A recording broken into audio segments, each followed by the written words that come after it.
প্ৰথম সভাপতিটো আমি মানিছিলোঁ আৰু আজি আমাৰ ক্লজিং এটা কাৰ্যসূচী হৈ গ'ল আৰু আজিৰ দিনতে 2020 চনৰ আজিৰ দিনতে আমাৰ BTR চুক্তি হৈছিলে আৰু বছৰৰ ভিতৰত আমি বহুখিনি পৰিৱৰ্তন দেখিবলৈ পাইছোঁ আৰু আপোনালোকে নিশ্চয় জানে এই চুক্তিখন হৈ যোৱাৰ পিছত আমাৰ নৰ্মেলি মানুহৰ মনত যিটো এটা অনিশ্চয়তা বা তেনেকুৱা ভয় শংকা আছিলে BTR অঞ্চলত এতিয়া কোনো এজন মানুহৰ ওচৰত তেনেকুৱা ভয় শংকা নাই, কোনো অনিশ্চয়তা নাই। গতিকে মানসিক স্থিৰতা আৰু সামাজিক স্থিৰতা আমাৰ খুব প্ৰয়োজন হয় আৰু এতিয়া এই চুক্তিখন হৈ যোৱাৰ পিছত আমাৰ অঞ্চলৰ এটা সামাজিক স্থিৰতা আহিছে আৰু সকলোৰে এটা মানসিক স্থিৰতা আহিছে আৰু এই মানসিক স্থিৰতা সামাজিক স্থিৰতাকে যিকোনো কাম সমাজে কৰিব পাৰে। গতিকে মই আশা কৰিছোঁ যে 35 লক্ষ যি জনসাধাৰণ আছে ইয়াত এই ভাল পৰিৱেশ অনুকূল এটা পৰিৱেশ লৈ পেলাই আমাৰ বিভিন্ন ভাষা সংস্কৃতি উন্নয়ন ঐক্য সংগতিৰ মাজেৰে সকলো জাতি জনগোষ্ঠী একেলগে আগবাঢ়ি যাব পাৰিম আৰু সকলো নিজৰ অধিকাৰবিলাক পাবলৈ সক্ষম হ'ব আৰু সুন্দৰ এটা পৰিৱেশত আমি চবেই আগবাঢ়ি যাব পাৰিম।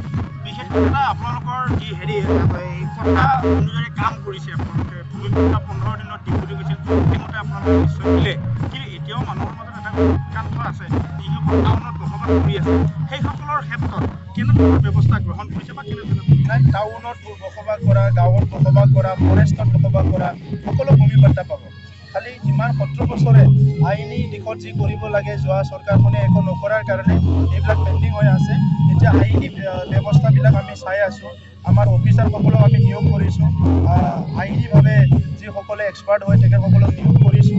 আমাৰ কথা হৈছে চব খিলঞ্জীয়া মানুহ আমাৰ ইয়াত বসবাস কৰা সকলো জাতি জনগোষ্ঠীয়ে য'ত বসবাস কৰি আছে তাত ভূমি পাট্টা পাব লাগে আৰু এটা স্থায়ীভাৱে নিজৰ ঘৰত থাকি এটা শান্তি নিৰাপত্তাৰে থাকি এটা উন্নত দেশ গঢ়াৰ এটা সমাজ গঢ়াৰ এটা সপোন তাতে যাতে ৰচিব পাৰে সেইকাৰণে আমি সকলোকে ভূমি পাট্টা দিম। গুৱাহাটী হাইকোৰ্টৰ অৰ্ডাৰ অনুসৰি BDC সেক্ৰেটাৰী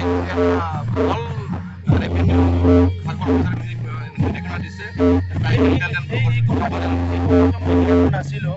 যোৱাকালি যেতিয়া এইটো ফেচবুকত ওলাল তেতিয়া মই ছেক্ৰেটাৰীক সুধিলোঁ যে এইটো কি কথা।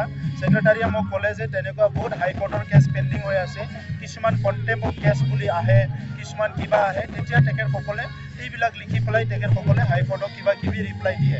কিন্তু আপোনালোকে দেখিবলৈ পাইছে আজিলৈকে কোনো উচ্ছেদ হোৱা নাই, না পিছত হ'ব, তেনেকুৱা উচ্ছেদ হোৱাৰ কোনো কথা নাই। যিসকলে ইয়াত যুগে যুগে বসবাস কৰি আছে, ইয়াত আমাৰ চৰকাৰ থকাত না কিবা উচ্ছেদ হ'ব না কি কৰিব, চবেই শান্তি সম্প্ৰীতি নিৰাপত্তাৰে থাকিব পাৰিব আৰু আমাৰ উদ্দেশ্যটো হৈছে এই মাহৰ ভিতৰতে আৰু 11,000 ভূমি পাট্টা দিয়া আৰু ইয়াত সকলো জনগোষ্ঠী আপোনালোকে দেখিবলৈ পাইছে ভূমি পাট্টা পাবলৈ সক্ষম হৈছে। যিসকলে জেনুইনলি ইয়াত ভূমি পাট্টা পাবলৈ তেখেতসকলে সক্ষম যোগ্য হয় সকলে কোনো কাৰণত ভয় কৰিব লগা নাই। চবেই চাই থাকক, এটাকে দি যাম, কাৰণ আমি ক্ষমতাৰ লগত ৰাজনীতি কৰিবলৈ অহা নাই, ৰাইজৰ সমস্যা সমাধান কৰিবলৈ ৰাজনীতিত আহিছোঁ। আমাৰ ৰাজনীতি কিমান দিন থাকে নাথাকে ইয়াৰ লগত কথা নাই, যিকেইদিন থাকিম ৰাইজৰ কাম কৰি যাম। নিৰ্বাচনৰ কাৰণে ইতিমধ্যে আমি আগবাঢ়ি আছোঁ, আমি প্ৰস্তুতি চলাই আছোঁ আৰু এইবাৰ নিৰ্বাচনত আমাৰ ফলাফল বহুত ভাল হ'ব আৰু আমাৰ BTR অঞ্চলৰ উন্নয়নৰ কাৰণে আমি যিবিলাক আশা ৰচিছোঁ, সপোন ৰচিছোঁ, সেইবিলাক আমি বাস্তৱত কৰিব পাৰিম। গৃহমন্ত্ৰী অহাৰ পিছত আপোনালোকৰ ইতিমধ্যে আলোচনা সমাপ্ত হোৱা বুলি আপোনাৰ স্বাস্থ্যমন্ত্ৰীয়ে ক'লে, কিমানখন আসনত আপোনালোকে খেলিব বা কেনেধৰণৰ প্ৰস্তুতি আপোনালোকে লৈছে মিত্ৰতাৰ ক্ষেত্ৰত? আমিতো পালে মানে 50টা মানলৈকে খেলিবলৈ মন আছোঁ, কিন্তু এতিয়া চাম আমাৰ দলৰ সিদ্ধান্ত কি হয় আৰু যিসকলৰ লগত আমি মিলি পেলাই নিৰ্বাচন খেলিম তেখেতসকলৰ আশা আকাংক্ষা কেনেকৈ হয় ইয়াৰ ওপৰত আপোনালোকে গম পাই যাব ফেব্ৰুৱাৰী 15ৰ ভিতৰত। সংঘাতটো চিট শ্বেয়াৰ নকৰিলেও হয়, কেতিয়াবা চিট শ্বেয়াৰ কৰিলেও সংঘাত হয়। গতিকে সংঘাতটো আৰু আনিব নালাগে, শান্তি চুক্তি হৈ গ'ল, শান্তি আনিল আৰু সংঘাতটো কিয় আনে।